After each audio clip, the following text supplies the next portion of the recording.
శ్రీహరి మంగళంపల్లి వారి పోస్టు చాలా బాగుంది. అందుకే ఆ ప్రియమైన లేఖను మీకోసం తీసుకొచ్చా. డియర్ కామ్రేడ్స్, అడవుల్లో తిరిగే మావోయిస్టులారా, బాధ సర్ప దృష్టులారా, ఏదో విధంగా అడవుల్లోనే చచ్చిపోండి. మైదానాల్లోకి పట్టణాల్లోకి వచ్చి కొత్తగా మాకు పోటీగా తయారు కావద్దు. ఇప్పటి వరకు మేము నిర్మించుకున్న ప్రజాక్షేత్రంలో పోరాట యోధులు, అవార్డీల వాపసీలు, ప్రజాసంఘ భవన నిర్మాతలు, ప్రగతిశీలవతులు అనే మా ఇమేజ్ను డ్యామేజ్ చేయడానికి ఊరికి రావద్దు. ఆ మాత్రం ప్రాణాలు పోగొట్టుకొని అమరవీరులుగా స్తూపాలు పెట్టించుకొని జోహార్ జోహార్ విప్లవం వర్ధిల్లాలి కామ్రేడ్ అంటూ నినాదాలు ఇప్పించుకోలేరా? ఇన్నేళ్ళు ఓపిక పట్టి సాయుధ పోరాటం చేసిన వాళ్ళు ఓ ఎన్కౌంటర్ వరకు ఎదురు చూడలేరా? అయినా అడవులు ఎంత సుందరమైనవి. మీరంతా అక్కడ అలా ఉంటేనే కదా ఇక్కడ మేమంతా కవితలో కథలో రాసుకుంటూ సుందర భవనాల్లో విహరించగలిగేది. ఈ మాత్రం లాజిక్ కూడా పట్టుకొని మీరు ఒక ఉద్యమకారులేనా?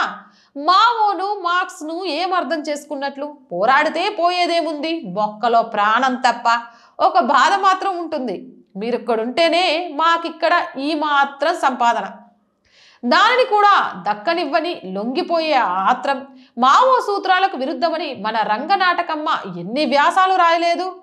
ఆంధ్రజ్యోతి అడవుల్లోకి రాదా? అయినా కొందరు మా బాధను అర్థం చేసుకోకుండా పల్లికిలించుకుంటూ వంగిపోతున్నారు. అయినా డియర్ కామ్రేడ్స్, మాకు మాత్రం కొత్త పోరాట పంతాలు ఎన్ని లేవు.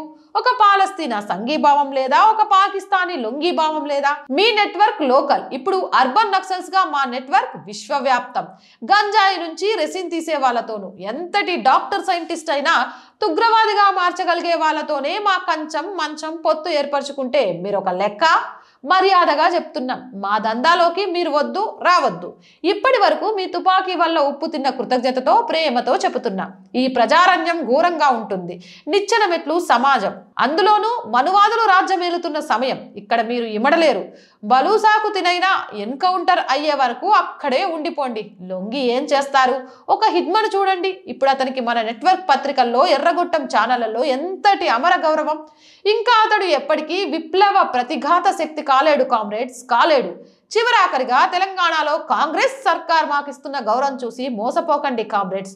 ఈ ప్రభుత్వం ఏర్పాటు చేసిన గద్దర్ అవార్డు చూసో, కొత్వాల్ మన స్వతంత్ర ఆడ జర్నలిస్టుల తండ్రుల హక్కును చేర్చుకొని ట్రోలింగ్ మెసేజ్లు చూసో, ఆదరించిన విషయం చూసో భ్రమపడకండి కామ్రేడ్స్. మీకు తెలియనిది ఏముంది? రాజ్యం ఒక బూటకం, ఈ జీవితం ఒక నాటకం. ఈ ప్రజారణ్యంలో జీవించడం అంటే బూటు నాకడం కాదు కామ్రేడ్స్, కాదు. దయచేసి అక్కడే. ఇట్లు నభై విప్లవ ప్రతిఘత వేదిక అంటూ వారు రాసిన ఈ ప్రియమైన లేఖ మీకోసం.